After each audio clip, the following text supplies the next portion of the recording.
Hey guys, welcome back to my YouTube channel and meet Aditya. He is my friend from my first class basically. Our trading journey started together. Uh, so let him tell something about me and my trading, how it's going. So we are trading together basically on a flat. So bolo. Hey guys, my name is Aditya. This is my best friend. हमने तेरी कब चालू की थी? 5 साल हो गए अभी तो 2020 में लॉकडाउन के समय ट्रेडिंग चालू की थी तब ठीक है। से साथ में कर रहे हैं बेसिकली basically। मैं वीडियो में नया था, यही वीडियो बनाता है। अभी आज देखा तो देखा, मतलब बातें वीडियो में देख तू कैसा मतलब स्टार्ट करते। हाँ, आगे से मतलब ब्लॉगिंग की जर्नी भी शुरू हाँ, करने वाले तब, लेकिन पहले अकाउंट तो पास हो जाए। ये जो होगा 100K होगा, का अकाउंट ऐसा है। कुछ बात नहीं है। जर्नी चालू है अभी। आप लोगों की जानकारी के लिए बता दूं कि बाकी के जो मेरे अकाउंट्स है वो रियल अकाउंट या फिर अदर अकाउंट्स जो मैंने लिए हैं उसमें से कुछ अकाउंट से हैंडल करता है। तो मैं बेसिकली ये जो मेरे पास 4 अकाउंट्स है वही मैं सिंपली हैंडल करता हूँ, क्योंकि ज़्यादा अकाउंट्स होते हैं तो ट्रेड करना दिक्कत होती है। और बाकी या आगे का प्लान बड़ा है। और भी कोई 2-3 दोस्त है जिनको लेकर हमें मतलब साथ में ट्रेडिंग करना है। तो देखते हैं, चलो शुरू करते हैं आज की ट्रेडिंग अपडेट। देखते हैं चार्ट पे। 1 मिनट।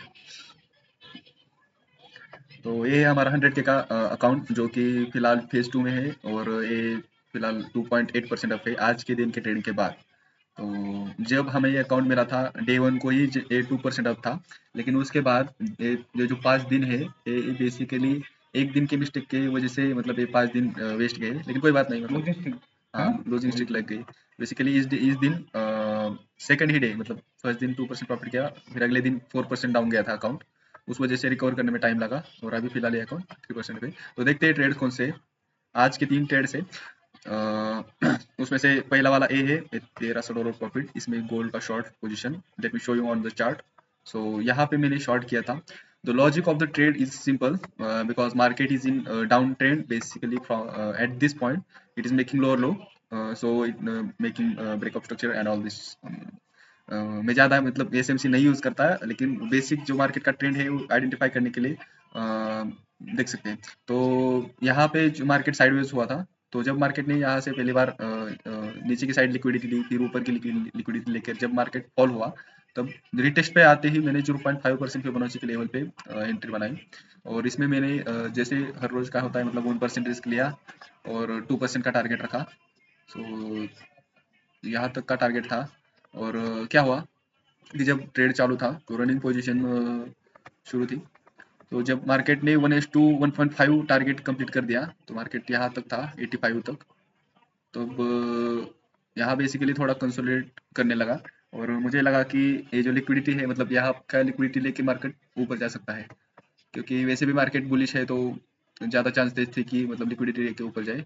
तो मैंने यहाँ पे एग्जिट कर दिया, लेकिन डर डर था थोड़ा प्रॉफिट मिस होने का। और एग्जिट करने के बाद तुरंत मार्केट 10 मिनट में टारगेट पूरा दे दिया। इसमें मेरा 2% का टारगेट था, लेकिन अर्ली बुक करने की वजह से 1.3% का प्रॉफिट बुक किया। फिर बाद में फोमो हुआ एक्चुअली, और मुझे लगा कि मार्केट नीचे ही जाना चाहता है मतलब लोअर लो बना रहा है।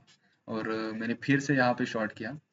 और मतलब पता चल रहा था कि मार्केट यहाँ से ऊपर जा सकता है क्योंकि ये हाई हाई बना रहा है, यहाँ की लिक्विडिटी लेकर ऊपर जा सकता है, लेकिन बेसिकली मालूम था। पर फोमो बेसिकली तो यहाँ पे मैंने एंट्री ली और 2-3 मिनट में मेरा एग्जिट यहाँ पे हो गया, स्टॉप लॉस हिट हो गया। यहाँ पे मैंने ऑलमोस्ट $800 का लॉस किया। देखते हैं। हाँ, $800 मतलब ऑलमोस्ट 1%।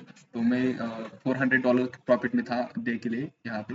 तो फिर मैंने एक और ट्रेड ली थोड़ी देर बाद, जब मार्केट ने यहाँ पे ब्रेकऑफ स्ट्रक्चर दिया यहाँ पे और रिटेस्ट पे आते ही जब यहाँ पे सपोर्ट लेने लगा तो मतलब समझ गया कि मार्केट यहाँ से ऊपर जाना है, तब यहाँ पे मैंने बाई किया।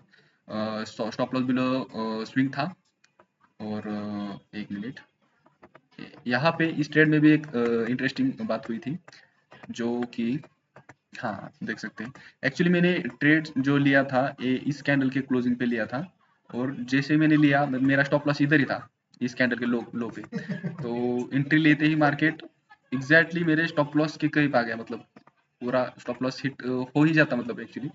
तो मैंने क्या किया था, उस टाइम पे यहाँ पे स्टॉप लॉस था, तो मैंने वो स्टॉप लॉस थोड़ा बड़ा करके यहाँ यहाँ तक लाया था, मतलब 10 पिप से स्टॉप लॉस बढ़ाया था, तो उस कारण से स्टॉप लॉस बच गया। बेसिकली मैं शो कर सकता हूँ, स्टॉप लॉस जो था वो 83 पे शिफ्ट कर दिया मैंने बाद में, लेकिन पहले वो 85 पे था, वो जो 85 पे था वो हिट हो जाता, तो 1:2 इसमें अचीव हो गया, और $1600 प्रॉफिट के बाद डेली का जो प्रॉफिट टारगेट होता है वो कंप्लीट हो गया।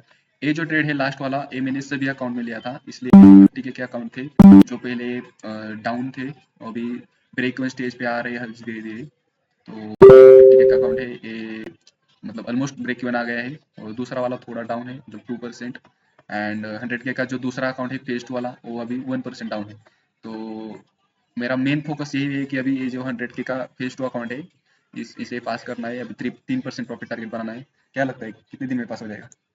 होगा, अब नया साल है, थोड़ा मार्केट स्टेबल होने में टाइम लगेगा, और टाइम हाई पे चल रहा है। हाँ, मार्केट थोड़ा साइडवेज रह रहा है ऑल टाइम हाई पे। मतलब ऐसा है नहीं, कंफर्म जैसे वगैरह सबको निकाल रहा है, बाहर को निकाल रहा है, इसे को निकाल रहा है, मतलब ज्यादा टाइम वो साइड से रहता है। जब बड़ी मूवमेंट रहती है तो क्या होता है कि हमारा डेली का जो रिस्क का लिमिट है वो खत्म हो जाता है, तो चांस बेसिकली नहीं बनता, मतलब अगेन मतलब लेने के लिए। तो अच्छे ट्रेड्स के लिए वेट करना पड़ रहा है, और बेहतर है कि आप साइडवेज जब रहना। अकाउंट लेते हैं ना तब एक ही हैंडल करो। ऐसा हम क्या करते हैं, जो हमको मतलब पहले से ही आदत है एक दो अकाउंट हैंडल करने की। एक अकाउंट होता है तो दिक्कत है भाई हाँ, यार, ये 4 अकाउंट में ट्रेड लेना बहुत तो दिक्कत वाली बात है, मतलब जब स्टॉप लॉस चला जाता है तो एंट्री मिस हो जाती है, ये प्राइस मतलब हाँ, स्टॉप लॉस ये वगैरह सब मैनेज दिक्कत करना है। पड़ता है। तो फिलहाल तो ये 4 है, लेकिन मैं उसमें से 2 ही अकाउंट पे फोकस कर रहा हूँ, और उस 2 अकाउंट में से भी ये जो प्रॉफिट में है 3% के, उस पे ज़्यादा फोकस करेंगे अभी फिलहाल, और ट्राई करेंगे कि इस वीक में ये अकाउंट पास हो जाए, तो मतलब बाकी के अकाउंट को बाद में ट्रेड कर सकते हैं, अगर पास हो जाए तो अच्छी बात है। और ये जो बाकी 50 के अकाउंट है इसमें बाद में देखेंगे फंडेड होने के बाद, और हम जल्दी मतलब अगला वीडियो लाएंगे उसमें फंडिंग टिक्स का अकाउंट परचेस करते हुए, और फंडिंग टिक्स में भी चैलेंज शुरू करने वाले 2 या 3 अकाउंट लेंगे मे बी, और देखते हैं पे आउट की जर्नी कैसी रहेगी, अगले महीने तक पे आउट लेना है भाई। लेना है, अगले महीने तो लेना ही पड़ेगा। बेसिकली ये टारगेट हमारा दिसंबर का था, $5000 पे आउट निकालने का, लेकिन नहीं, पर दिसंबर मंथ दिसंबर में में थोड़ा मार्केट हाँ, मतलब बहुत वॉलेटाइल था। मार्केट खराब था, कंडीशन बहुत हम्म, हमारी बहुत फंडिंग चली गई उसमें, बाद में हमने ट्रेडिंग ही नहीं की पूरा मंथ, और अभी जनवरी भी आधा निकल गया, तो नहीं, आधा जनवरी में बड़ा टारगेट अच्छे मिले, ऐसी कुछ हाँ, बात नहीं है। जो छोटे छोटे ट्रेड है मैं रिस्क कम ले आता है, ऐसी कुछ बात नहीं, पर कैप्चर मतलब 1:2 1:3 4 के है ना। अच्छे टारगेट्स मिल हाँ, रहे हैं अच्छे, तो देखते हैं अगले वीक में क्या होता है। मिलते हैं अगले वीडियो में, तब तक के लिए कीप लर्निंग कीप ग्रोइंग।